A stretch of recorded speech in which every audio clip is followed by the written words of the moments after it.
Padre amado, te damos gracias por estos momentos de gozo, de alegría, de compartir. Señor, gracias porque independientes de un protocolo y de un proceso litúrgico, tenemos esta unidad de celebración, de amor, de compañerismo, de coinonía en la iglesia, en la congregación, en la asamblea, como cuerpo y como familia, Señor. Tú eres el centro de nuestros corazones, Padre, por lo tanto, la enseñanza que hoy tiene para cada uno de nosotros, Padre, que sea una enseñanza de apertura a nuestro corazón, de obediencia, de discernimiento, de entendimiento, para que a través de tu estudio y de tu palabra, Señor, hables a nuestros corazones como familia, como pueblo, como Israel, como nación santa, y podamos entender el porqué de cada uno de estos escritos, que cuando los vemos a la luz simplemente de la letra o del pensamiento de hombre, difícilmente podemos entender lo que realmente tenías para escribir y para transferir a nuestros corazones. Pero en esta tarde, en esta mañana, en este día, Señor, permítenos que el discernimiento que tenemos, el discernimiento, el disertar en esta palabra hoy, nos lleve a encontrar una claridad absoluta de la enseñanza para nuestras vidas, para nuestra aplicación diaria, para nuestro diario vivir, en especial como familia y como congregación. Y todos decimos un fuerte amén, amén y amén. Muy bien, hermanos, muy bien. Entonces, mis amados hermanos, vamos a ir, por favor, acompáñenme al libro de Números, en el capítulo 4, y estaremos tomando la porción del verso 21. Traje conmigo esta mañana, nunca lo he hecho, pero quise hacerlo hoy, este texto que me acompaña, la hermana Pili, gracias de verdad, amada mía. Se toma el tiempo, el trabajo, el esfuerzo, todo lo que ustedes no imaginan para tomarse el lugar de ir a la fotocopia, tomarme el material. Estas son las enseñanzas que nos envía nuestro maestro y ella muy gentilmente me las pasó a papel, a escritura, y las quise traer hoy, y son 6 tomos de este mismo tamaño, que es lo que enseñamos en los parachá de cada día. Es maravilloso y ella se tomó el tiempo, repito, de verdad te agradezco porque es una ayuda maravillosa, porque tengo la gran oportunidad de estudiar, de repetir, de subrayar, de profundizar cada vez más. Así es que tenemos un estudio maravilloso. Y repito, lo traje hoy porque la enseñanza que tenemos para hoy precisamente a través de este parachá es muy extensa, demasiado extensa. Y esta semana no pude grabar el parachá completo, creo que apenas 1 o 2 días. Así es que voy a procurar avanzar al máximo para recuperar todo el contexto de la semana que no pudimos hacer la grabación completa. Amén. Libro de Números, capítulo 4, verso 21. ¿Lo tienen todos, hermanos? Dice la palabra: además, habló Yahweh a Moshe diciendo: toma también el número de los hijos de Gersón, según las casas de sus padres, por sus familias, de edad de 30 años arriba hasta 50 años, los contarás, por los que entran en compañía para servir en el tabernáculo de reunión. Verso 24. Este será el oficio de las familias de Gersón para ministrar y para llevar. Llevarán las cortinas del tabernáculo, el tabernáculo de reunión, su cubierta, la cubierta de pieles de tejones que está encima de él, la cortina de la puerta del tabernáculo de reunión. Vamos a dejarlo ahí. Todo lo demás empieza a indicarnos en este texto las funciones. Diga conmigo, las funciones. Tomen asiento, gracias. Las funciones en el templo. Observen esto. Esta aplicación es extraordinaria, particularmente para nuestros días. Observen esto y por favor recíbanlo en amor. Cada manual del libro de Números, después de que hemos pasado por Éxodo, establecer el tabernáculo, establecer esta semana en el libro de Números, hablamos del censo. ¿Recuerdan los que vienen siguiendo el estudio bíblico? Hablamos del censo. Nasó significa levanta, la palabra traduce como levanta. ¿Levanta qué? Levanta un número de ciudadanos de Israel.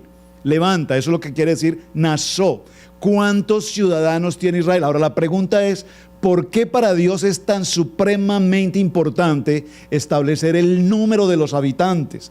Es una pregunta extraordinaria y observen, estoy haciendo una introducción para ya ir a las gráficas.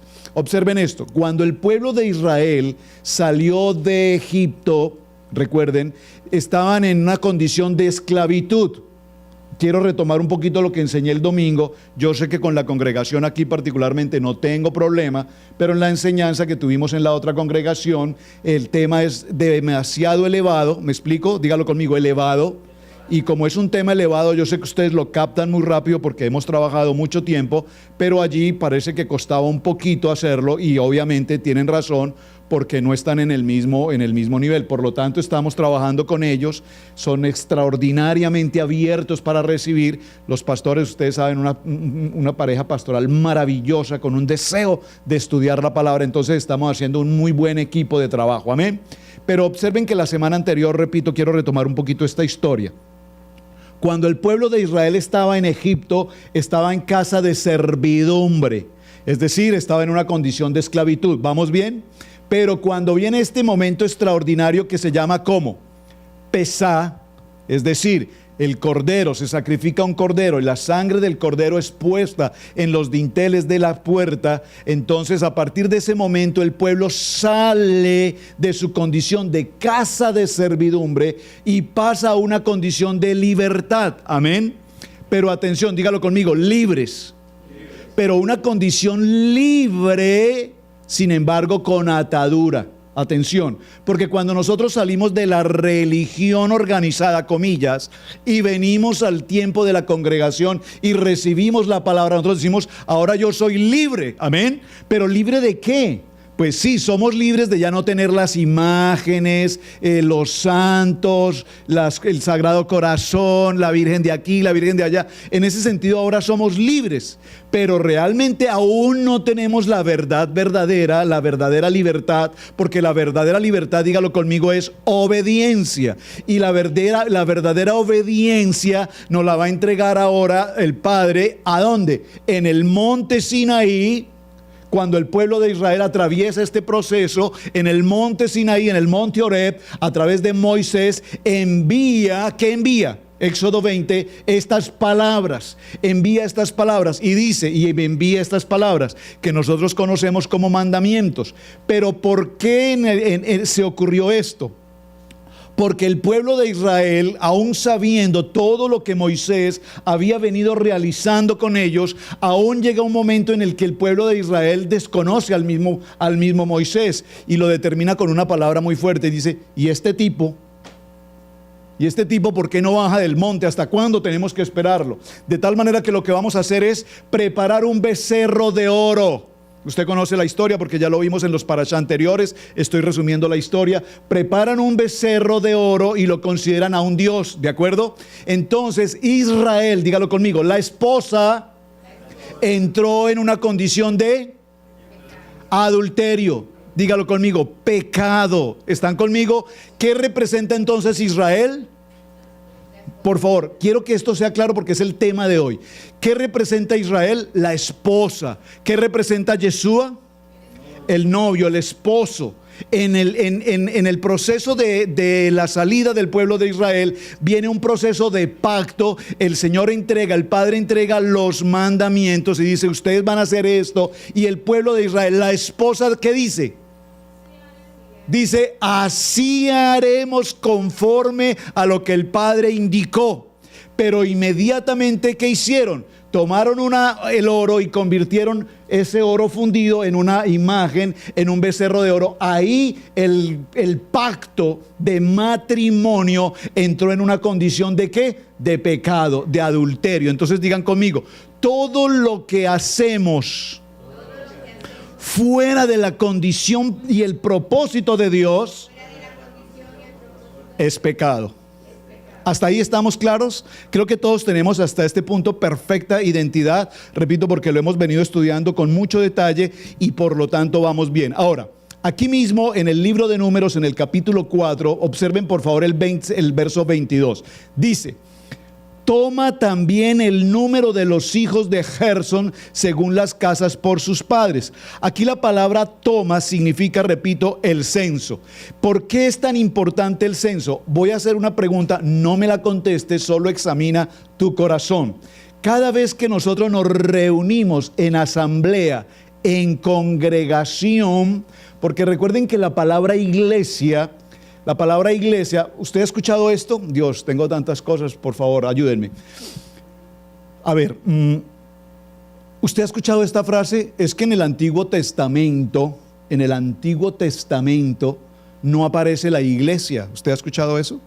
Entonces, si usted va a su Biblia y busca la concordancia, la palabra iglesia, evidentemente no la va a encontrar en el Antiguo Testamento. ¿Por qué? Porque la expresión iglesia es un escrito griego.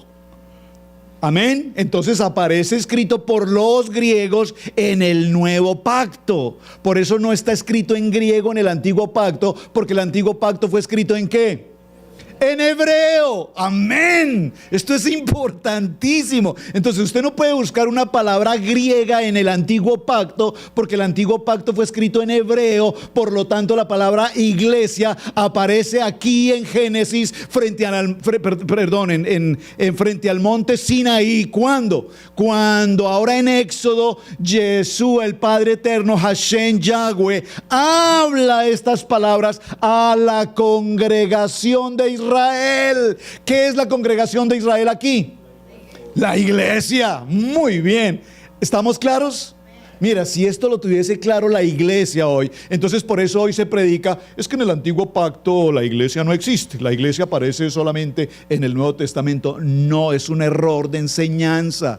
Por eso yo me tomo el tiempo de repetir esto, porque necesito que haya claridad. Estamos viendo la palabra, la doctrina de Yeshua. Y si estamos entendiendo doctrina, esto tiene que ser claro. Yo sé que para ustedes, gloria a Dios, ya es claro. Griega, la palabra congregación, en griego, iglesia. Nuevo pacto. En el Antiguo Testamento, en hebreo, iglesia no existe porque es una palabra griega, por lo tanto aparece la palabra congregación, asamblea. Reúneme a toda la población, a todo el pueblo. ¿Qué es todo el pueblo?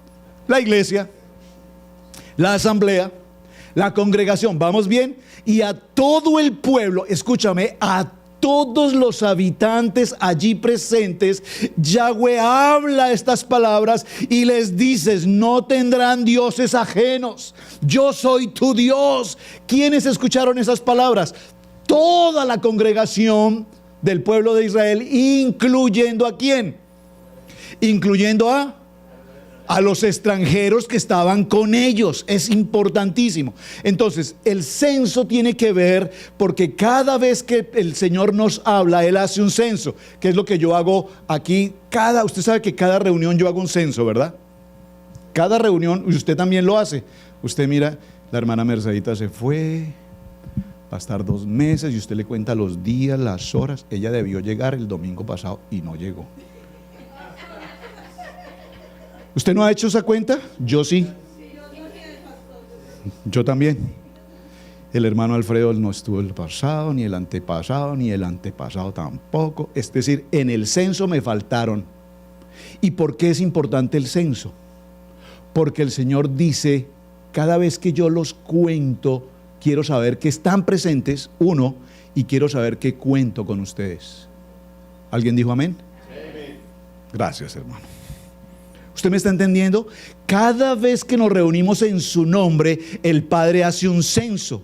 Y cada vez que Él verifica el censo es porque Él quiere preguntarte en tu corazón: ¿cuento contigo o no cuento contigo? Entonces, si estás presente, el Señor dice: puedo contar con Él porque está presente. En mi censo Él está presente. Pero si en este censo Él no está presente, significa que no puedo contar con Él. ¿Por qué es importante esto? Porque cuando salen de Israel, salen de la esclavitud en el pueblo de Egipto y salen hacia la tierra prometida, ellos no salen. Recuerden que ellos salieron como un pueblo. Usted ha visto la película. Todos caminaban por el desierto.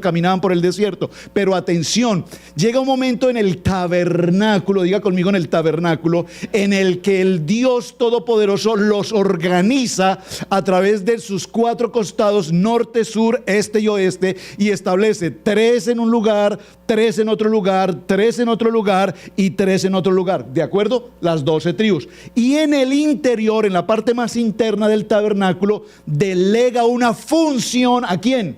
a los levitas. ¿Están conmigo? Entonces aquí, un pueblo que salió de esclavitud como pueblo, camina por el desierto, pero frente al Sinaí y al tabernáculo, ahora Dios toma a ese pueblo y lo organiza, lo distribuye en un manual de funciones, lo establece, hace un nazo, lo censa y les indica cuál es su ubicación, su tarea, su responsabilidad. Y en ese momento ya no son un pueblo. ¿Ahora qué son? Por favor, ¿lo puede decir más fuerte? Ahora Israel no es un pueblo, ahora Israel es una nación. ¿Por qué es una nación? Porque ahora Israel se ha convertido en un ejército. Y observe que aquí la palabra ejército no es armas. Aquí la palabra ejército es disciplina. Aquí la palabra ejército es unidad. Aquí la palabra ejército es obediencia. Aquí la palabra ejército es que ahora Dios de los cielos ha entregado un manual llamado Torá y ha entregado una constitución del reino, de tal manera que todo su pueblo ahora camina, vive, respira, trabaja en función de una constitución. Dígalo conmigo, en función de una constitución. ¿Vamos bien? Entonces, en este proceso, la fiesta, cada una de las fiestas que el Señor nos entrega desde Levítico 23, es una fiesta en la cual nosotros debemos estar presentes. ¿Sabe usted que tenemos la fiesta de Shavuot? Dice, bueno, yo particularmente al Shavuot no puedo ir porque es que resulta que cómo le parece que fue, que aconteció, que sucedió, que cómo le parece que estoy muy cansado.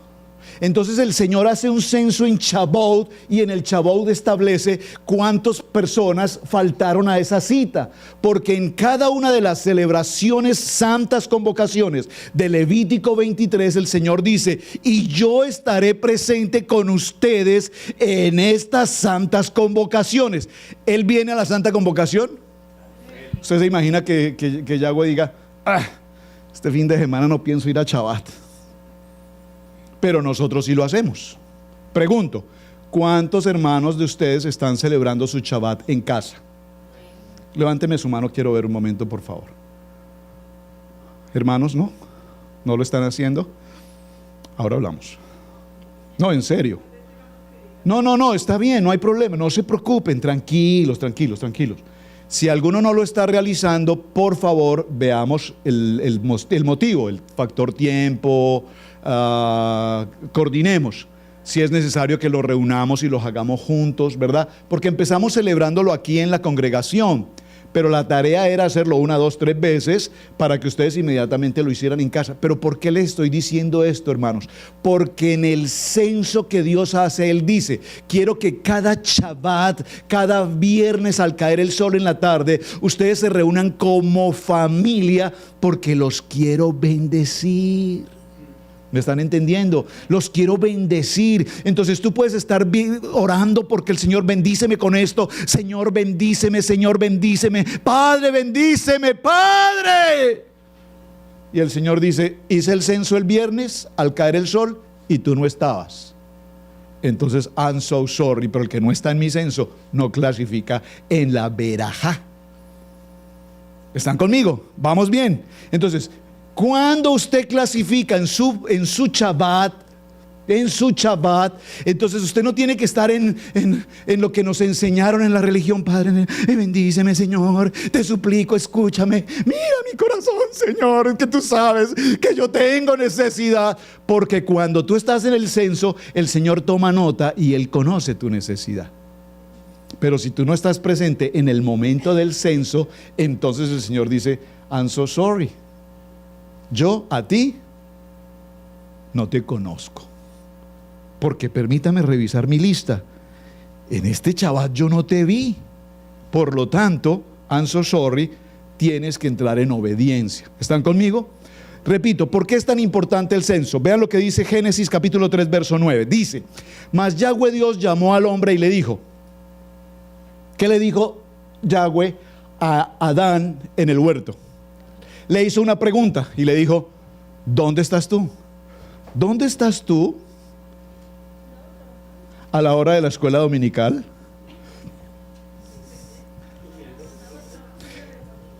Señor, esa mujer que me diste. Entonces las excusas surgen de inmediato. Inmediatamente Adán dice, Señor, ¿por qué estaban escondidos?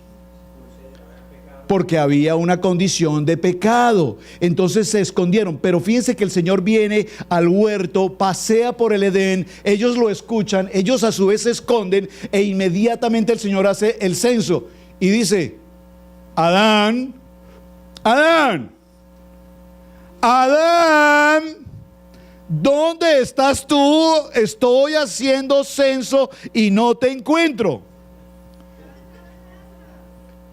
Y era uno, pero ese uno representa a los miles de millones de la humanidad. Usted va a decir, pero ¿cómo es que el Señor hace censo de uno? No, es que no es uno, Él representa a la humanidad entera. Cuando el Señor en el huerto hizo el censo con el único hombre que representa a toda la humanidad, Él te vio a ti, me vio a mí y nos vio a cada uno de nosotros y dijo, ¿dónde estás tú en el Shabbat?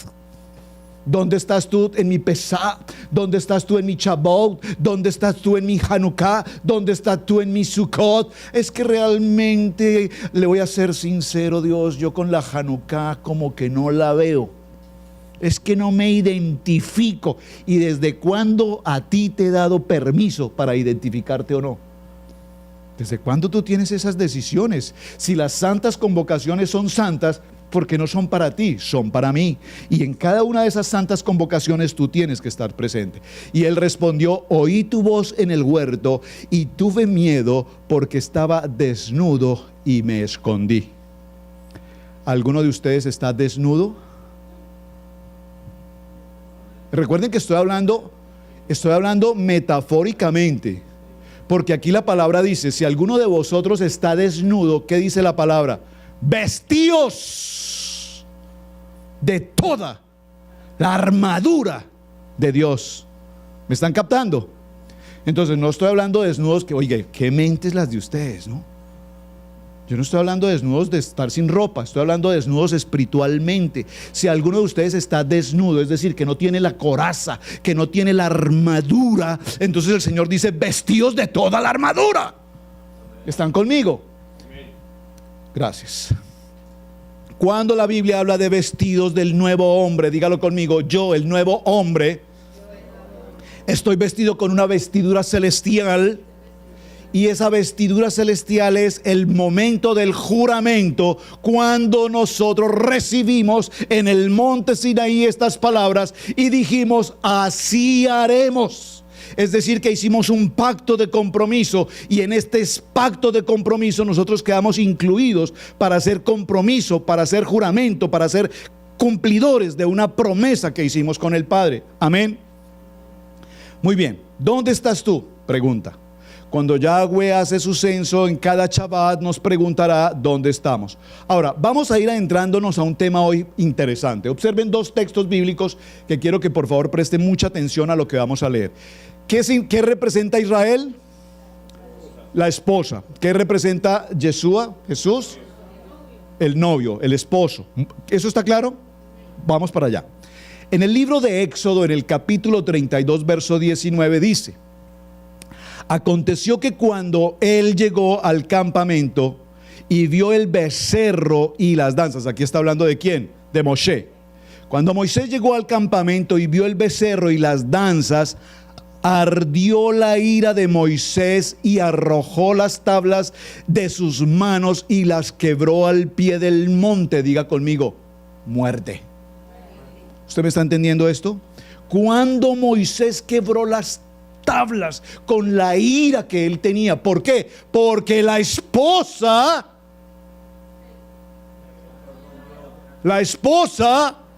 había faltado al juramento, que apenas acababa de hacer pacto, el voto matrimonial, y ahora estaba en una condición de adulterio. Israel había pecado, y entonces Moshe rompe las tablas, y aquí romper las tablas significa traer una condición de muerte a todo el pueblo de Israel. Amén.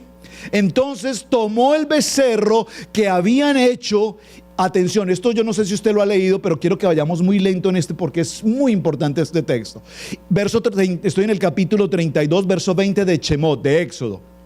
Y tomó el becerro que habían hecho y lo quemó en el fuego y lo molió hasta reducirlo a polvo, que luego esparció sobre las aguas y lo dio a beber a los hijos de Israel. ¿A quién le dio a beber agua con polvo de oro, del becerro de oro? ¿A quién? ¿A quién? A la esposa, a todo el pueblo de Israel. Observen que aquí particularmente no dice que le dio a beber de las aguas amargas. Diga conmigo, aguas amargas. No le dio de beber aguas amargas a algunos que él consideró que habían incumplido la obediencia al pacto. ¿Están conmigo? Sino que aquí dice que le dio de beber el agua. ¿A quién? A todos. ¿Quiénes son todos? Las 12 tribus. Particularmente ¿a quién? Hay dos personajes muy importantes. ¿Quién? Aarón. ¿Y quién es el segundo? Que también tomó y que no debería tomar. Él mismo. ¿Usted me está entendiendo? ¿Por qué me detengo acá? ¿Por qué me detengo acá? Porque ¿qué tal? Moisés baja con ira. Entonces derrite completamente al becerro de oro. La condición de pecado la derrite. La coloca en las aguas. Se convierten en aguas amargas. Cuando se convierten en aguas amargas, ¿qué hace? Les dice, ahora todos ustedes van a beber aguas amargas. Porque ahora Dios va a hacer justicia. Diga conmigo, va a hacer justicia. ¿Vamos bien? ¿Van captando? Ahora Dios va a hacer justicia. Y cuando Dios va a hacer justicia, ¿qué va a suceder aquí? Va a suceder que quienes hayan incurrido en el pecado, el Dios justo, todopoderoso, establece justicia. ¿Y qué dice la palabra? Que 3,000 murieron de inmediato. ¿Usted me está entendiendo esto? ¿Voy muy rápido? ¿O usted me está captando esto? ¿Por qué? Porque luego vamos a ver en el pacto nuevo, en el pacto renovado, que cuando viene el discurso de Pedro, ¿recuerdan qué pasó con el discurso de Pedro? ¿Qué pasó con el discurso de Pedro? Hello. ¿Qué pasó con el discurso de Pedro? 3,000 recibieron el mensaje. Es decir, que la justicia y la bondad del Padre hace que aquí mueren 3,000 en una condición de pecado, pero en el nuevo pacto el mismo número, 3,000 reciben el mensaje de la Torá. ¿Están conmigo? ¿Estos son 3,000 qué? No, 3,000 qué? 3,000 judíos que estaban en la exparsión, porque ahí los menciona, los de aquí, los de allá, y los de estos y los del otro. Todos estos recibieron. Vamos bien, ahora, atención, tomen sus cinturones, por favor, ajusten sus cinturones, porque vamos a entrar a un tema espectacular.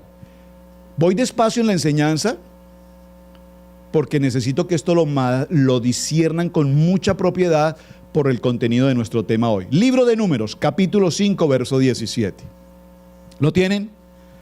Libro de Números, capítulo 5, verso 17. Dice la palabra.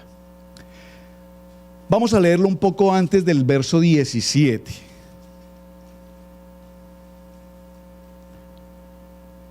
Vamos a leerlo desde el verso 11. ¿Lo tienen en sus Biblias? Por favor, búsquelo en sus Biblias. Dígame, por favor, qué título aparece en su Biblia. 5:11. Ley sobre los celos. Antes de entrar al tema de ley sobre los celos, quiero hacer una pregunta. ¿Hay aquí algún varón celoso? No se me ponga tan espiritual, póngaseme un poquito más humano. Celoso. ¿Sí? Grave, hay que recuperarlo. ¿Cómo así, pastor? Usted me va a decir que tengo que recuperar. Los celos, atención, hay dos condiciones de los celos. Un celo natural, humano, de bendición, y un celo enfermizo, dañino, de muy malas consecuencias. Ese sí, despídalo. Pero tenemos que ser celosos de nuestra familia, de nuestro hogar, de nuestros hijos, celosos de nuestra manera de vivir, de nuestra manera de hablar, celosos en el sentido de cuidadosos Entonces hay un celo, porque el Señor es celoso.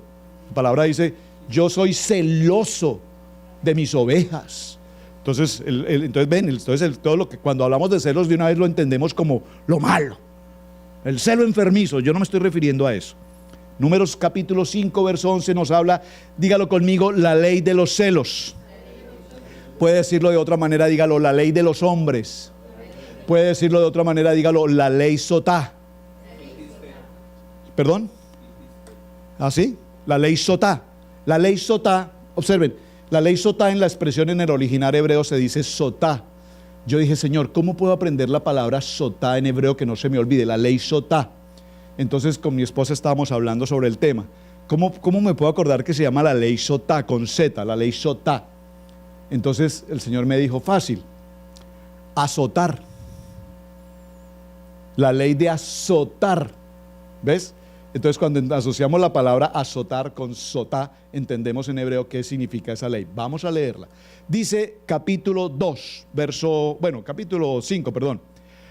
Jehová habló a Moshe diciendo, manda a los hijos de Israel que echen del campamento a todo leproso y a todos los que padecen de flujo de semen y a todos los que y a todo contaminado con muerto. Observen, flujos del cuerpo, tanto para hombre como para mujer, flujos del cuerpo, así como todos aquellos que tengan contacto con muertos. ¿Cómo era delicada la situación de un hombre de Dios cuando tiene contacto con los muertos? Muy importante esto.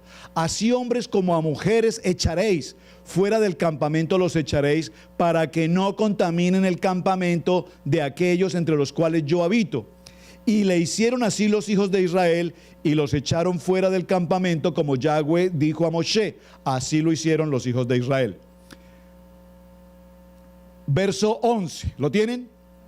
También Yahweh habló a Moisés diciendo, habla a los hijos de Israel y diles, si la mujer de alguno se descarriase y le fuera infiel y alguno cohabitare con ella y su marido no lo hubiese visto por haberse ella mancillado ocultamente, ni hubiere testigo contra ella, ni ella lo hubiese sido sorprendida en el acto, y si viniere sobre él espíritu de celos y tuviere celos de su mujer, habiéndose ella mancillado, o viniere sobre él espíritu de celos y tuviere celos de su mujer, no habiéndose ella mancillado, entonces el marido traerá a su mujer al sacerdote y con ella traerá su ofrenda, la 10ª parte de una efa de harina, subráyelo, una efa de harina de cebada, no echará sobre ella aceite ni pondrá sobre ella incienso, porque es ofrenda de celos, ofrenda recordativa que trae a la memoria el pecado.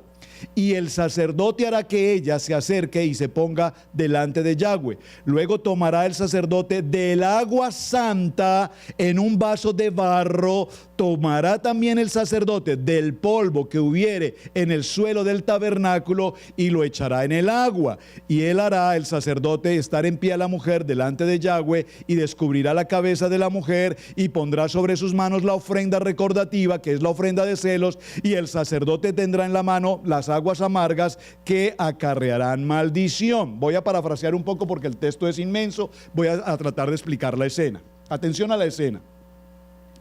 ¿Cómo es de delicado el punto aquí? Porque en esta extensión del libro de Números, capítulo 5, nos dice, cuando el varón tuviese duda o sospecha de que su esposa ha sido en una condición de infidelidad, entonces el varón se presentará con el sacerdote, llevará una ofrenda, el sacerdote llevará a la persona, a la mujer, y observe que aquí dice la mujer, la mujer, la mujer, la mujer, la mujer, la mujer. Amén. Estamos exentos. Ah, sí, ay, pastor, qué práctica esa Biblia que usted lee. Muy buena pregunta. Habla de la mujer, pero atención, ¿por qué es tan importante esto? Porque para que el hombre pueda presentar a su esposa bajo una condición de infidelidad, atención, porque aquí hay que leer el texto con mucho cuidado. Dice, si tuviese duda, ¿están conmigo? Si tuviese sospecha. Pero eso significa que si un hombre tiene duda o tiene sospecha, ¿por qué tiene duda o tiene sospecha? ¿Por qué? ¿Por qué? porque él ya ha notado escenas o circunstancias que lo llevan como hombre a pensar o a considerar que ella está pasando por una condición de pecado.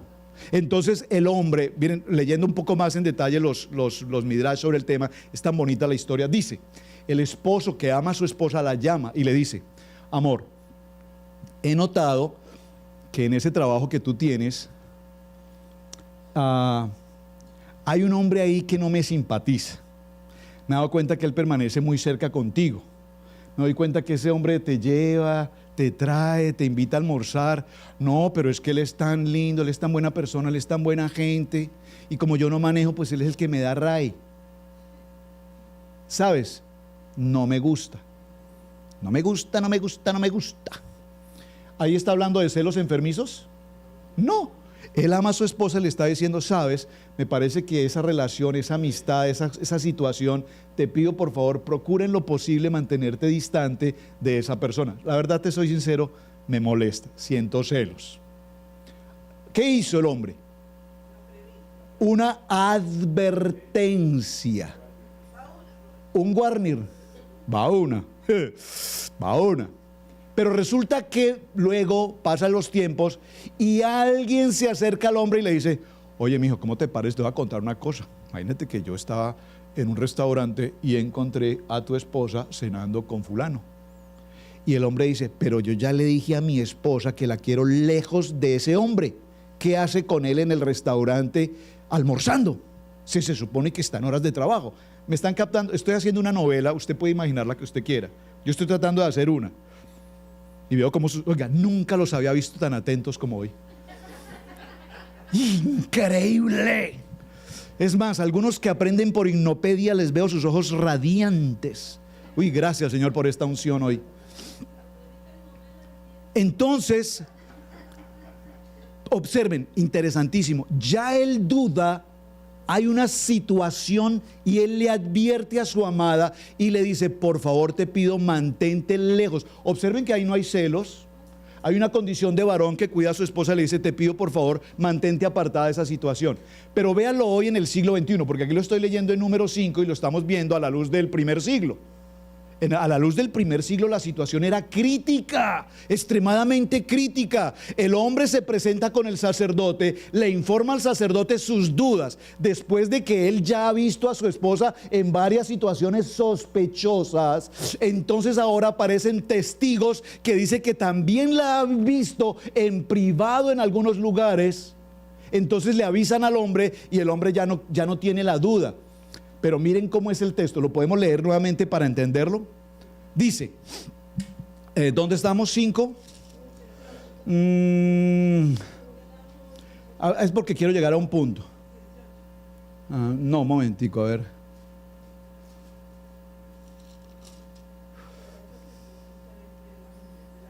No, aquí está, el verso 19. Y el sacerdote la conjurará y le dirá. No, ese no, ya lo leímos hace un momento. Hay un momento que ya vamos allá. Entonces, el marido traerá a su mujer al sacerdote y con ella traerá su ofrenda, la 10ª parte de una efa de harina. No echará sobre ella aceite, bla, bla. El sacerdote hará que ella se acerque, luego le tomará al sacerdote. No. Si viniera el espíritu de celos y tuviere celos de su mujer habiendo amancillado, o viniere el espíritu de celos y tuviere celos la mujer, ¿dónde está? ¿Qué se me hizo? No, estoy buscando el que dice que si no tiene testigos y nadie la ha visto, nadie la vio, no hay testigos. El 20, gracias hermana Pili. Mas si te has descarriado de tu marido y te has amancillado y has cohabitado contigo alguno fuera de tu marido, no es ese, yo lo leí acá. Entonces el marido traerá a su mujer al sacerdote y con ella traerá su ofrenda. La 10ª parte ya lo leí. El sacerdote, el verso 13, gracias, dice, y si alguno cohabitare con ella y su marido no la hubiese, ahí va, su marido no la hubiese visto, observen, su marido no la vio. Oh, atención, su marido no la vio. Pero es que aquí la gente habla. ¿Me están entendiendo? Aquí hay gente que habla. Entonces, voy a narrar una historia personal. Hace algunos años, muchos años, estábamos en nuestro primer año de matrimonio. Yo salí de mi casa a 6:30 de la mañana, tomo mi automóvil, me dirijo a mi oficina, y en un lugar determinado, en la calle Ra Séptima con 152, que la hermana conoce puntualmente ese sitio, ahí recogí a una mujer en mi vehículo. Salí con ella, o sea, la llevé en una dirección y la dejé en algún punto. No había llegado a mi oficina cuando alguien muy comunicativo ya le había informado a una agencia de inteligencia central americana, ya le había informado a mi esposa que yo había recogido a una mujer a las 6:30 de la mañana en esa esquina, en esa calle. Cuando llegué a mi oficina, el teléfono rojo había timbrado 50,000 veces. Tiene 50,000 mensajes de su esposa. Dije, raro, algo pasó en mi casa. Inmediatamente la llamó y me dice, ¿a quién recogiste? Le dije, wow, la Interpol, la CIA, el FBI, la Gestapo, todos unidos. Y entonces le dije, sí, mi hermana Ana Elsie Alfaro Orozco estaba ahí esperando el bus y yo pasé y vi a mi hermana y la recogí para llevarla a su trabajo. ¿Algún problema? Ay, I'm so sorry. I love you. No, en ese tiempo hablaba en lenguas y en todos los idiomas. ¿Me están entendiendo el ejemplo? Observe que dice el verso 13. El marido no la vio. Nadie la vio. Pero cuando empiezan los comentarios, estoy hablando en el primer siglo, cuando empiezan los comentarios, en ese tiempo no existía lo de hoy, la tecnología de hoy. Es que la de tecnología hoy es sencilla. ¿Cada cuánto usted, varón, revisa el Face de su esposa? Todos los días, digo, uy. Hermana, ¿cada cuánto usted revisa el Face de su esposo? Digo el Face, las redes sociales, no solamente el Face. Su teléfono. ¿Por qué razón los teléfonos tienen clave? Porque resulta que si yo le coloco password a mi teléfono y la password no la sabe mi esposa, es porque yo definitivamente estoy ocultando algo. ¿Está conmigo? Entonces estoy hablando del primer siglo y estoy hablando del siglo XXI. Entonces hoy en el siglo XXI usted revisa y usted tiene la facilidad de saber cómo es posible que hoy tenemos mi teléfono o nuestros teléfonos, Camilo, Sebastián, David, Roberto, María del Pilar y Roberto Alfaro, todos nuestros teléfonos están en una red, están conectados. Cuando yo escribo un mensaje, todos saben. Cuando me entra un mensaje, todos saben. ¿Por qué? Porque no tenemos nada que ocultar. ¿Usted me está entendiendo lo que le quiero decir? Entonces, miren la moda de hoy. Timbra el teléfono.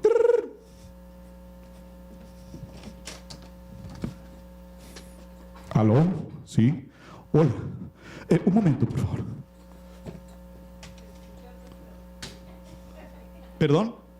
¡Ay, se escuchó! ¡Ay! No le puse mute.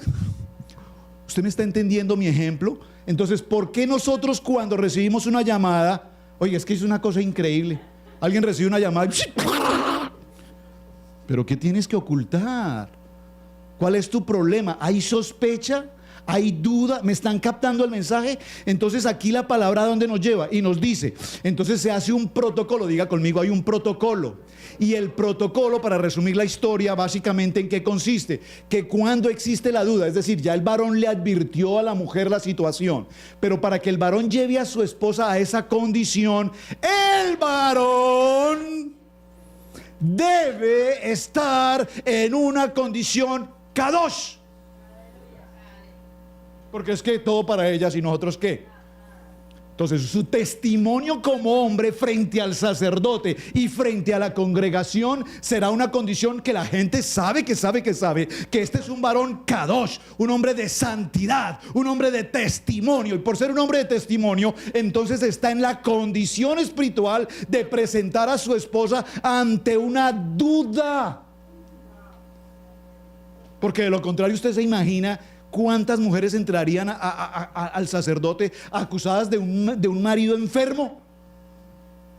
Un marido enfermo que está aquí colocado y dice, esa sombra que está ahí, ¿de quién es? Esa sombra que te sigue ahí, ¿de quién es? Pili, esa sombra ¿de quién es?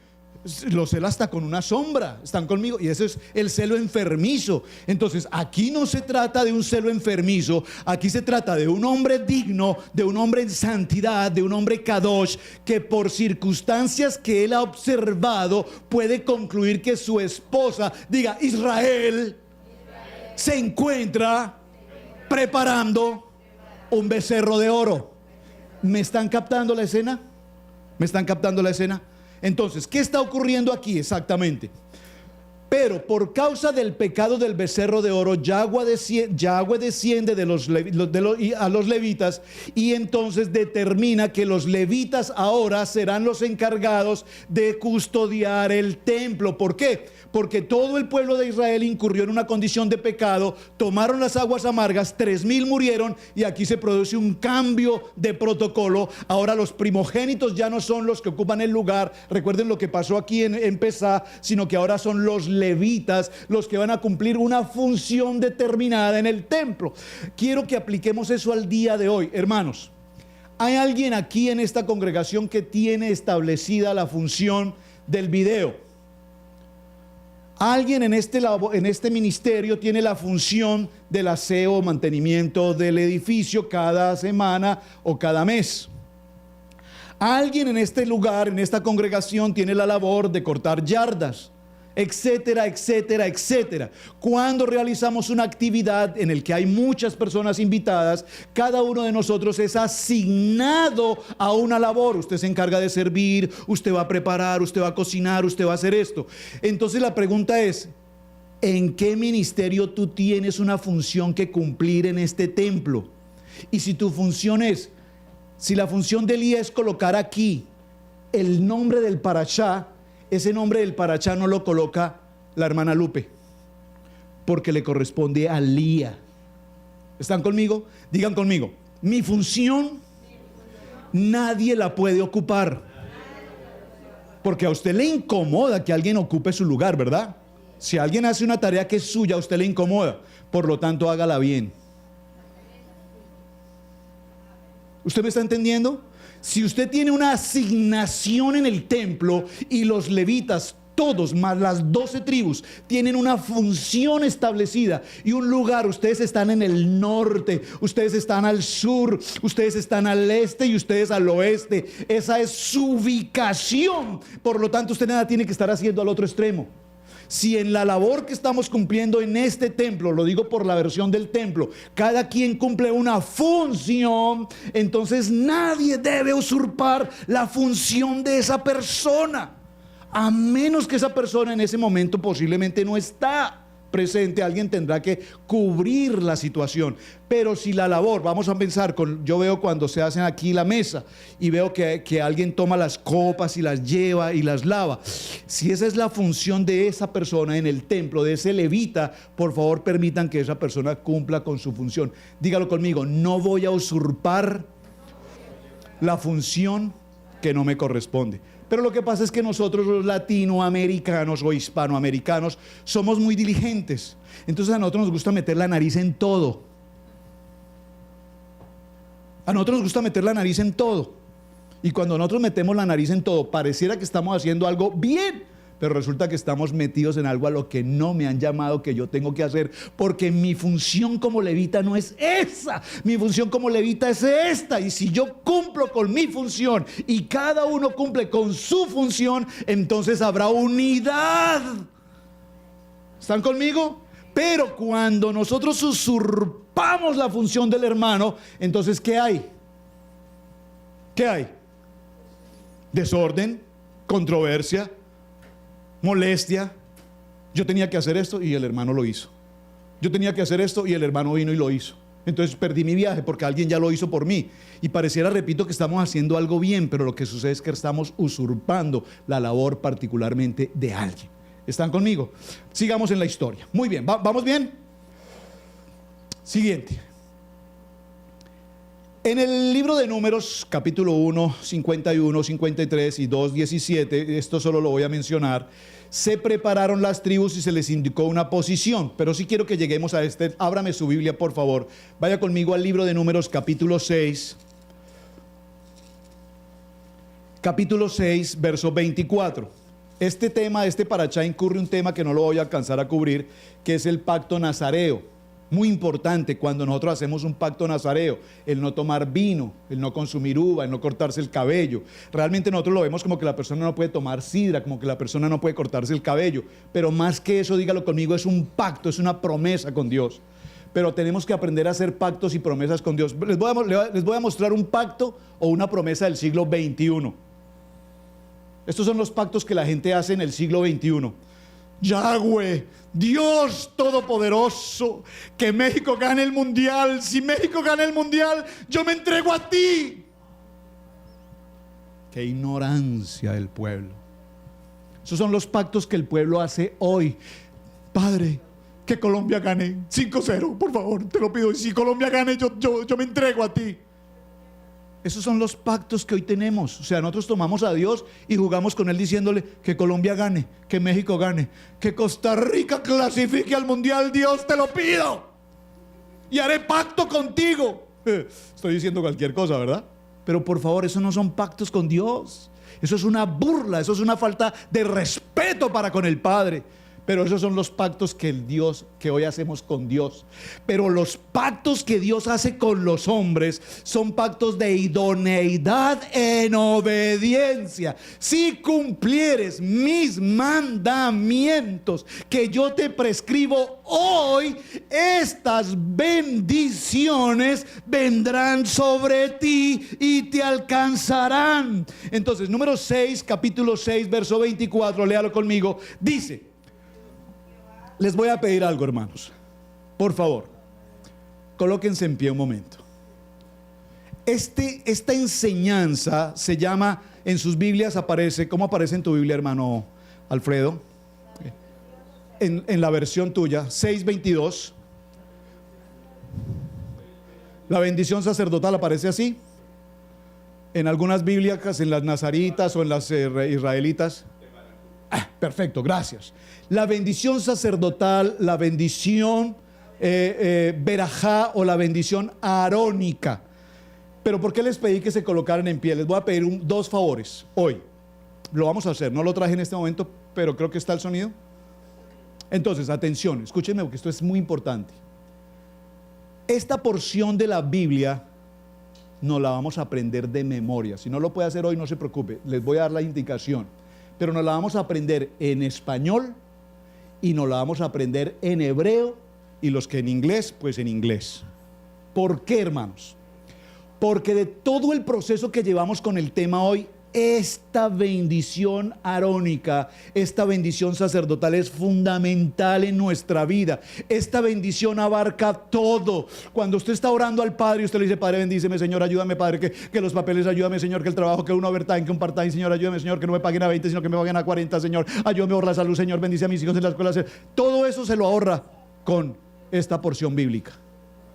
Amén. Vamos a leerla en español entendiendo lo que leemos. Dice: Yahweh habló a Moisés diciendo, léala conmigo: habla a Aarón y a sus hijos y diles: así bendeciréis a los hijos de Israel, diciendo. Observe, Dios le dice a Moisés: así bendeciréis. La pregunta aquí es: ¿bendice Dios o bendicen los sacerdotes? O sea, pero la pregunta es, sí, perfecto, en el contenido de la lectura, ven lo interesante, pero la pregunta es: ¿bendice Dios o bendicen los sacerdotes?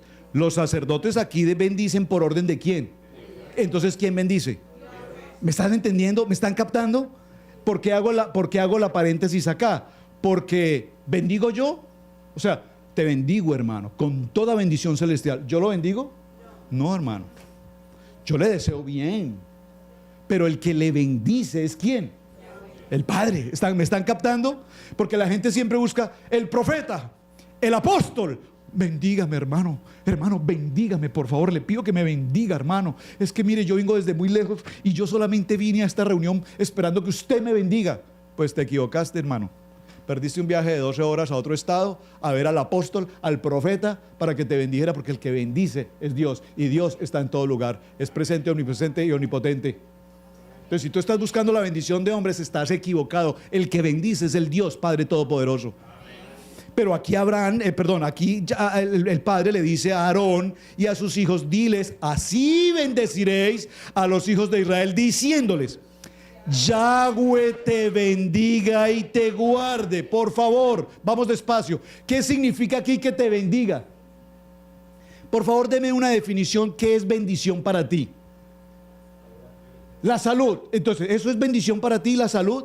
O sea, tu matrimonio está destruido, hay un matrimonio destruido, pero no, Dios me bendijo con salud. ¿De qué te sirve salud si tus hijos y tu matrimonio y tu economía están en crisis? Pero tengo salud. Entonces, ¿la bendición es la salud? ¿Qué es bendición? ¿Perdón? Una protección. Dios, protégeme y líbrame del mal. Eso es una protección, eso es una bendición. Sí, yo estoy protegido de todo mal porque yo no salgo, mire, yo ni siquiera me bajo de la cama para que no me pase nada. Yo no salgo de mi casa para que no pase nada a mi alrededor.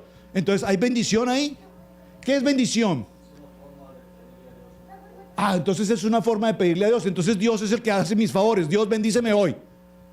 Entonces, ¿bendición es pedirle a Dios un favor? ¿Qué es bendición? Hermana Pili está exenta de la respuesta. Hermano Félix, hermano Hipólito, hermano Félix, ¿qué es? ¿Se dan cuenta? Bendígame. Dios, bendíceme.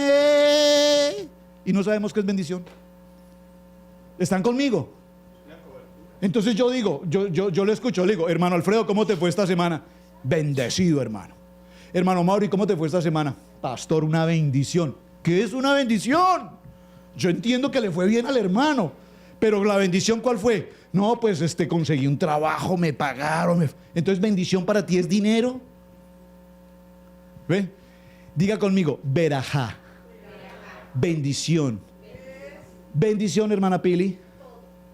No. Sí, pero vamos a dar la definición. Recuerden que estoy enseñando. Entonces,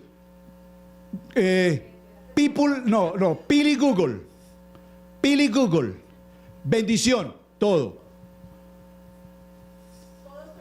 Todo. Me robaron ayer. Qué bendición. Me robaron el carro ayer. Qué bendición. Todo está incluido. Ayer no tuve ni para comer. Qué bendición. Está incluido. ¿Me están entendiendo el todo? Pareciera ser que todo es bendición. Entonces vamos a definir bendición. Oye, nunca me imaginé que la palabra bendición nos fuera a tomar tiempo. Y a toda hora hay algunas iglesias donde dicen, hermano, ¿tú cómo estás? Bendecido, prosperado y en victoria. Qué vergüenza. O sea, la palabra suena muy bonita, eso suena elegante. Y no sabe que es bendecido. No, que me robaron un carro ayer y estoy tan bendecido porque no lo tenía como pagar. Yo no veo bendición. ¿Me están entendiendo? Diga conmigo, verajá. La palabra bendición significa abundancia, plenitud de algo bueno. De algo bueno. ¿En qué momento, gracias pastor, en qué momento aparece por primera vez la palabra bendición en la Biblia? Hermano Luis, ¿Génesis qué? ¿Usted me puede acompañar a Génesis 1:28 para demostrarle al hermano Luis que no es ahí? ¿En qué momento de la Biblia aparece por primera vez la palabra bendición? Ustedes van a decir un amén, se los voy a leer. Dice, no, el hermano Luis está correcto, solo que no es la respuesta que esperaba, pero está correcto lo que él dijo. Verso 20, verso 22, 21. Observen, lea el verso 21 conmigo. Y creó Dios los grandes monstruos marinos y todo ser viviente que se mueve de las aguas. Produjeron según su género y toda ave alada según su especie, y vio Dios que era bueno. Verso 22. Y Dios, ¿qué hizo? Oiga, Dios bendijo ¿a quién? Por favor, escúchelo, hermano. Dios bendijo, lo primero que bendijo Dios en la Biblia fue a los animales. Mire, yo escuchaba esta palabra y me estremecía. ¿A usted no? Lo primero que bendijo Dios fue a los animales. ¿Y qué les digo? Les digo, fructifíquense, multiplíquense, llenen las aguas en los mares y multiplíquense las aves en la tierra. Óigame, el Señor le dice a los animales, multiplíquense, fructifíquense. Los animales están bendecidos. Mire, hermano, yo amo a mi perrito. Usted sabe que yo tengo un perrito que se llama Bori. Amo a mi perrito. Ustedes también tienen algunas mascotas y sé que también las aman. Pero yo hablo con mi perrito. Pastor, ¿se le corrió la teja? Sí, se me corrió la teja. Porque esta palabra me mostró que mi perrito fue bendecido por el Padre. Y él a las 10 de la noche, él sube a mi habitación y él me mira. Él no habla, sus ojos me miran, se expresa. Y yo le hablo y le digo, ¿qué quieres, Bori? ¿Qué pasa, papi? ¿Qué quieres? ¿Quieres dormir ya? Oh, Bori, son las 10. Oh, vamos a dormir. Y sale conmigo. Llego a le digo, permíteme un segundo, tengo que arreglarte tu camita. Le pongo su camita. Súbete, Bori. Se sube, se acuesta para este lado. Bori, ¿por qué te vas a acostar para este lado si siempre duermes para este lado? Oh, perdón. Y cambia de posición. Es una bendición. Los bendijo Dios. No es una locura, es que Dios los bendijo. Y yo lo recuesto y le coloco la cobijita y le canto: mi perrito se va a dormir, Boris está durmiendo. Y él hace Mire, no lo hago con Pili, no lo hago con Camilo, no lo hago con Sebastián, no lo hago con David, y lo hago con mi perrito. Pero el Señor me dio una respuesta: a ese perrito yo lo bendije. Y luego si viene, hermano Luis, ahora si viene entonces, y dijo Dios, hagamos al hombre, y en el verso 28 dice, y lo bendijo Dios y le dijo, lo mismo que le dijo a los animales se lo dijo, le dijo, fructificad y multiplicaos, llenad la tierra, y ahora asuma, sojuzgadla, y les dice, señoread sobre los animales que ya bendije, ahora tú serás autoridad y todo lo demás. ¿Vamos bien? Entonces diga conmigo, la palabra hebrea berajá significa abundancia de todo lo bueno. Pero atención, Dios los bendiga. ¿Y qué dice inmediatamente? Y lean conmigo. ¿Estoy en qué? Número 6. Perdón. Ahora, entonces, ¿por qué dice bendiga y guarde? ¿Por qué dice bendiga y guarde? Porque cuando el Señor te bendice, hermano Amaury, el Señor te bendice esta semana con un trabajo, ¿verdad? Entonces tú dices, qué bendición, gloria a Dios. Y ahora el Señor dice, yo te bendigo, el Señor te bendice y te guarde. ¿Qué significa? Que esa bendición que tienes esta semana en tu trabajo, Dios la cuide. Dios te la cuide, Dios te prospere, Dios te continúe extendiendo tu empresa, porque Dios te está bendiciendo. Entonces, Dios te bendice con abundancia de un bien. Y cuando Dios nos bendice con la abundancia de un bien, porque resulta que el hermano consiguió un contrato, hermano Miguel consiguió un contrato espectacular esta semana, ¡pum! Tremendo contrato, 500 árboles. Sí, qué bendición. Pero resulta que los 500 árboles los cumplió el viernes y de ahí en adelante no le volvió a salir nunca más un contrato. Entonces lo bendijo, pero no lo guardó. ¿Usted me está entendiendo el ejemplo? Cuando la palabra dice Dios me bendiga y me guarde, dice que el bien que Dios ha hecho para mí me lo conserva, me lo mantiene. Pero ¿cómo se logra conservar la bendición que Dios te da? ¿Cómo, hermano Amaury? Cuando tú estés obediente con el Señor. Cuando tú sabes que mi obediencia con el Padre, en esta bendición que Él me dio, yo la cuido porque el Padre me da la oportunidad. Entonces, hermana Mireya, Dios me guarda en mi salud, porque me da salud. Dios me guarda en mi vida, Dios me guarda en mi hacer, Dios me guarda en todo lo que Él tiene para mí, para que mi bendición no se pierda. Luego, ¿qué dice? Siga conmigo, siga leyendo conmigo, por favor. Dice: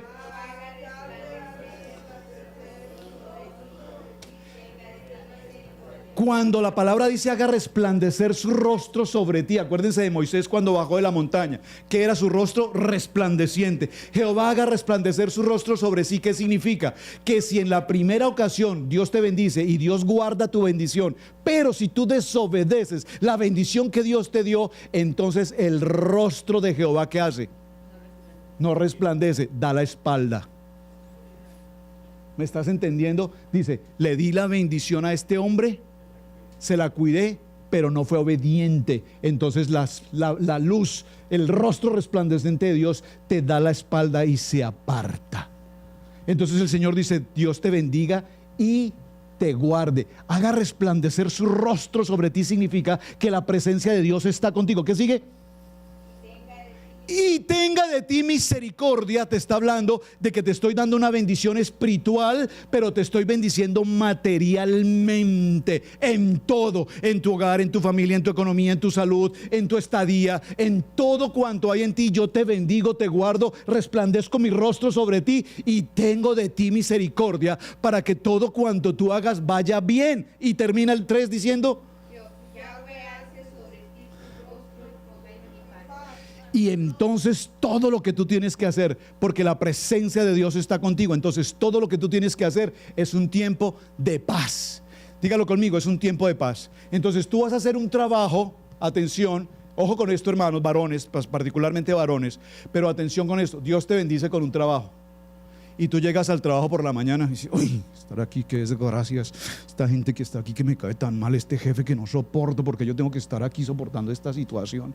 Esto es una a mí, yo no sé por qué tengo que estar aquí aguantando esta gente inconversa, paganos, inmundos. Y todo lo que tú dices es maldición. La gente maldice el país, que este presidente que tenemos en Estados Unidos es una desgracia, ese presidente que estoy. ¿Sabes qué? Estás en el lugar equivocado. Si tienes tanta incomodidad con el presidente de esta nación, estás en el lugar equivocado. Vete a tu tierra. Porque mientras estés en este suelo, bajo el gobierno de este presidente, nosotros los hijos de Dios estamos sometidos en obediencia. Y cuando hablamos, se me escapó la palabra para hablar, cuando hablamos impertinentemente, no la shonjara, hay otra más allá, se me escapó, pero cuando nosotros hablamos mal del trabajo, hablamos mal del jefe, hablamos mal de la persona que trabaja con nosotros, hablamos mal del dinero, hablamos mal del cheque, es que este cheque trabajé como un esclavo y lo que me vengo a ganar, ¿esto para qué sirve? ¡Para nada!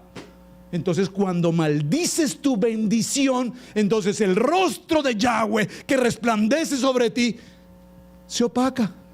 Y el rostro dice: no, yo no puedo con esto.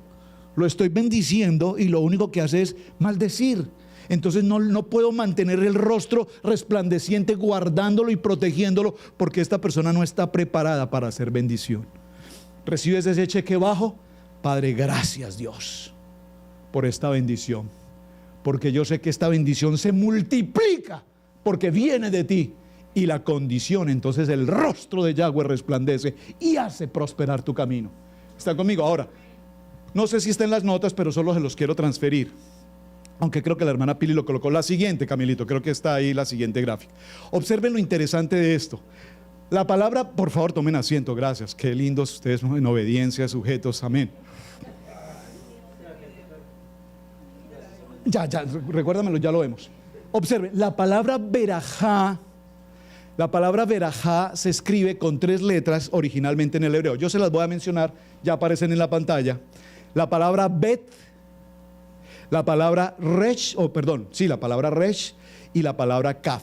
Esas 3 letras, bet, resh y kaf, ahí las tienen en pantalla. Gracias hermanos.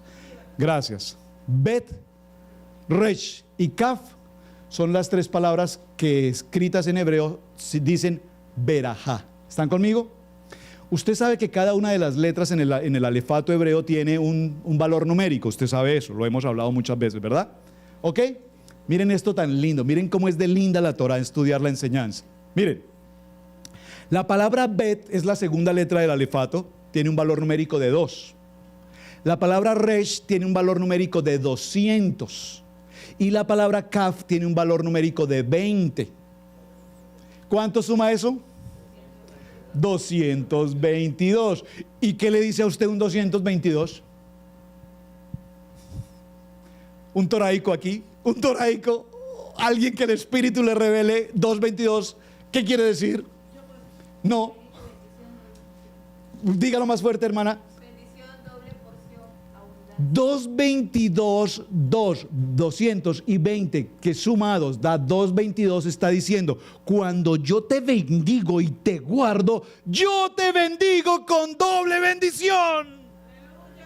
Yo no bendigo a medias, yo no bendigo incompletos, yo no bendigo poquitos, yo bendigo 2 veces más tu bendición, hermano Miguel, 2 veces más, hermano Alfredo, 2 veces más, hermano Javier, 2 veces más, hermano Mauri, 2 veces más, hermano Félix, 2 veces más, hermano Luis, hermano Hipólito, bueno, todos, 2, dígalo conmigo, yo lo recibo. Pero no lo recibo porque aquí hay un apóstol o un profeta profetizando que vas a ser bendecido. Yo lo recibo porque la palabra dice que Él me bendice. Y si Él me bendice, Él no me bendice a medias. El Señor me sanó esta pierna, pero la otra no. Esta ya la siento bien, pero el Señor no me ha sanado. Señor, bendíceme la otra también. El Señor te bendice. Y cuando te bendice completo, te bendice con doble porción de bendición. ¿Cómo le parece que me hicieron señas ya de que el tiempo ha terminado? Y no he empezado el tema.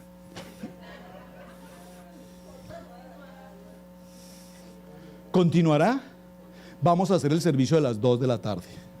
Hermanos, bienvenidos, un gusto verles. Realmente me gozo de tenerles aquí presentes.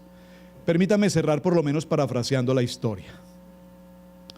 Wow, Dios, se nos quedó tan... Es que la paracha es inmensa y son 3 puntos de esta paracha y no he tocado apenas el primero y no quiero dejar de tocar el segundo. Entonces, cuando la mujer entraba en sospecha, en duda, era llevada al sacerdote. Y observen que aquí hay algo tan interesante. Observen 2 escenas, 3 escenas. Cuando el pueblo de Israel salió de Egipto, llegaron a un lugar donde habían unas aguas. ¿Eso fue en dónde? En Mara, ¿recuerdan? ¿Qué pasó con esas aguas? ¿Qué pasó con esas aguas? No, pero ¿qué pasó con las aguas? Estaban amargas, las aguas estaban amargas. Entonces, ¿qué hizo Moisés? Dios le habló a Moisés y le dijo, toma el madero. ¿Qué dijo? Toma el madero. ¿Qué era el madero? Un árbol. Muy bien, un árbol. Diga conmigo, el árbol de la vida. Dígalo conmigo, un madero. ¿Qué es el árbol? Un madero. ¿Qué es el madero? El árbol de la vida. Dios le indica a Moisés que tome el madero. ¿Usted está entendiendo lo que estoy hablando del madero? ¿Qué tipológicamente está representando el madero? La cruz, que vamos a ver después. Toma el árbol, inclúyelo en el... ¿cuál sería la palabra correcta? Lánzalo, llévalo al pozo de aguas amargas e inmediatamente en el pozo de las aguas amargas, cuando el madero fue puesto en su interior, ¿qué pasó con las aguas? Las aguas se endulzaron y el pueblo de Israel bebió de ellas. ¡Wow! Esto es maravilloso. Ahora véalo en el segundo ejemplo. En el segundo ejemplo, cuando la mujer estaba pasando por este proceso, llevada frente al sacerdote, se le desnudaba su cuerpo hasta la mitad del dorso. Pero no estaban presentes sino el sacerdote, el esposo y los levitas. Esto es interesante porque cuando vemos la distribución del templo, habían 35 de un lado, 35 de otro, que observaban esto frente al sumo sacerdote. Diga conmigo, porque había un juicio. ¿Quiénes hacían el juicio? Los sacerdotes. Entonces, ¿por qué tú haces juicios? ¿Será? ¿Será? Porque para ser sacerdote tiene que haber santidad. Kadosh, ser Kadosh. Entonces no podemos ser sacerdotes a la ligera. Entonces la mujer era descubierta a su dorso, ¿sí? Si su cabello era un cabello largo, se le cubría su pecho. El sacerdote la confrontaba frente a la denuncia de su esposo y le daban a tomar las aguas amargas, que eran aguas sagradas del templo. Pero aquí hay algo interesante. Dice que tomaban el polvo del piso del tabernáculo y lo diluían en las aguas amargas, y la mujer se tomaba esas aguas amargas. Miren lo interesante que hay aquí. Si ella era culpable de la acusación, dice la palabra que entonces ¿qué sucedía? Su vientre empezaba a inflamarse, hasta que prácticamente se reventaba. Entonces eso mostraba de que ella sí lo había hecho. Pero además debían estar presentes 2 testigos. Aquí aparece la historia de los testigos frente a Yeshua. ¿Qué pasó con los testigos frente a Yeshua? Al Señor lo llevaron al templo, lo acusan, es acusado. Llevan 2 testigos que son testigos ¿qué? Falsos, muy bien, muy importante, testigos falsos. Lo llevan a una hora inapropiada, le hacen un juicio inadecuado, inapropiado, le brindan toda la condición y lo condenan, terminan condenándolo. En esta condición, vamos al tercer ejemplo. Miren lo interesante. En la antigüedad el juicio jurídico era de carácter sobrenatural. Observen, cuando Daniel fue puesto en el foso de los leones, acusado de ¿qué? Desobedecer al rey, ¿qué pasó? Entró en medio de las fieras, ¿Cuál era el juicio? Le hicieron un juicio. ¿Cuál fue el juicio? Lo condenaron a muerte. Lo colocaron dentro de un foso de fieras hambrientas. ¿Y qué pasó con los leones? No lo comieron. ¿Por qué? No lo devoraron. ¿Por qué? Porque Dios hizo justicia, Dios hizo juicio justo, y al hacer juicio justo, Él sale libre. Recuerden sus amigos, los pusieron en un fuego y el fuego no los quemó. ¿Por qué? Porque Dios hizo justicia justo y estos eran inocentes, por lo tanto el fuego no los consumió. Entonces, en la antigüedad, en el primer siglo, los juicios se hacían de esta manera. Yo me pregunto, o sea, cualquier mujer que tomara aguas amargas bajo esta condición, independiente de que si lo hizo o no lo hizo, ¿se hincharía su estómago? ¿Me están entendiendo? En la primera parte murieron 3,000, tomaron las aguas amargas y murieron 3,000, pero no eran 3,000 habitantes, eran por lo menos 2 millones, pero murieron 3,000. O sea, Dios hizo justicia y mostró su condición. Ahora, si la mujer estaba en esta condición, esa mujer dice que su vientre empezaba a inflamarse hasta que ella definitivamente muere. ¿Están conmigo? Vamos a cerrar aquí en este punto. ¿Qué pasó en la cruz del Calvario? En la cruz del Calvario, al Señor, ¿qué le dieron a beber? A Yeshua, ¿qué le dieron a beber? Aguas amargas. Aguas amargas. Dígalo conmigo. Mi pecado fue llevado a la cruz por el Padre, bueno, por Yeshua, y Él tomó las aguas amargas por mi pecado. Inmediatamente hay una palabra que Él pronuncia. ¿Cuál es esa palabra? ¿Qué dice? ¿Qué dice? Una vez tomó las aguas amargas, ¿qué dijo? Consumado es.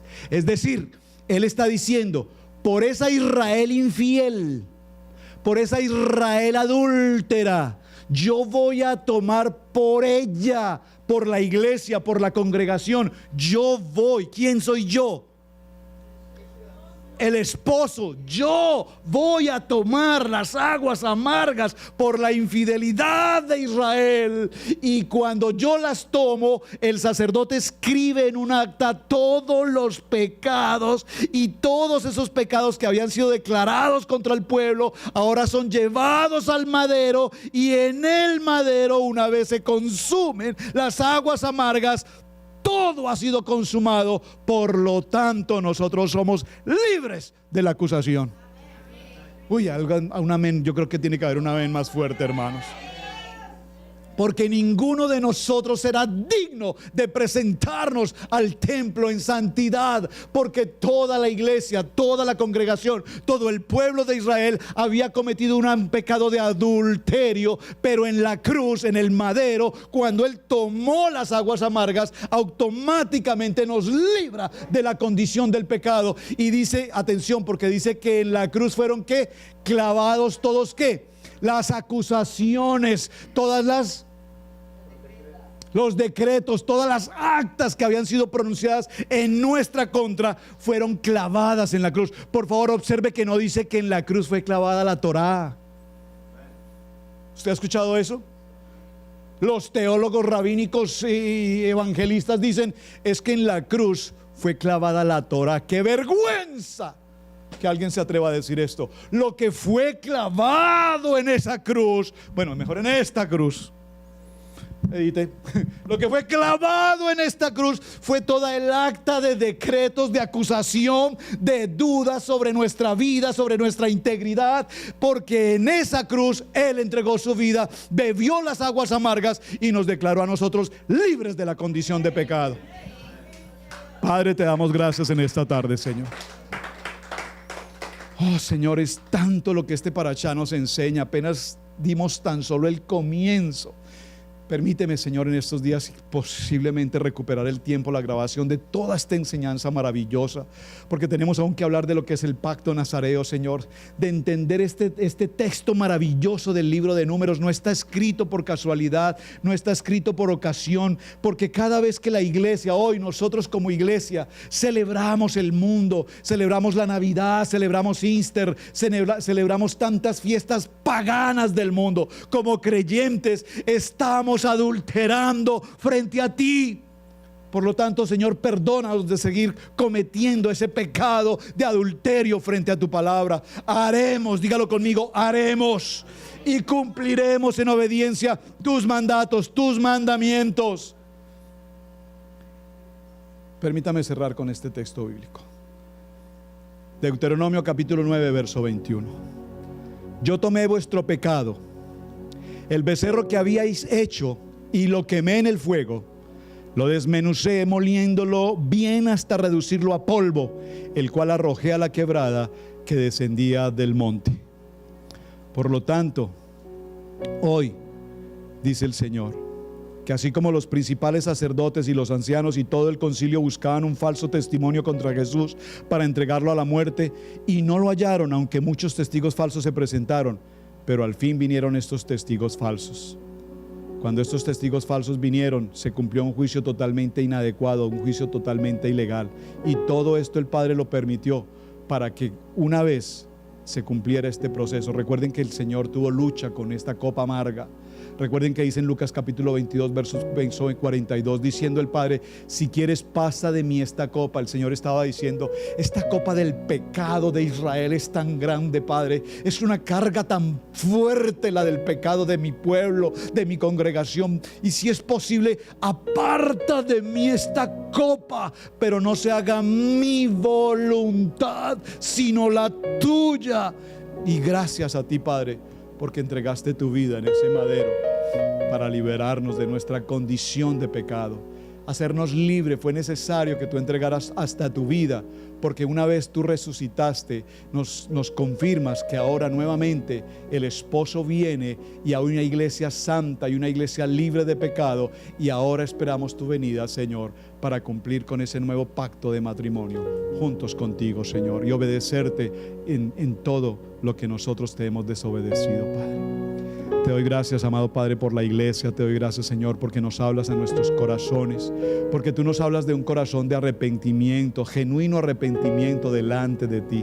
Reconocemos, Padre, que en tantos momentos y ocasiones nos hemos equivocado, te hemos fallado como Israel, como pueblo, como iglesia, como persona, como individuo. Pero Padre, gracias porque en esa cruz tú bebiste esas aguas amargas, Señor, por mi pecado, y me hiciste a través de este momento libre de toda condenación. Clavadas en esa cruz todas mis circunstancias de pecado. Amado Padre, gracias, y permítenos presentarnos en esta mesa como obreros justos y dignos, Señor, que ya no tenemos hoy nada más, Señor, de que arrepentirnos, porque nos entregamos en santidad, en obediencia a ti, Padre. Amén, amén y amén. Gracias, hermanos. Amén.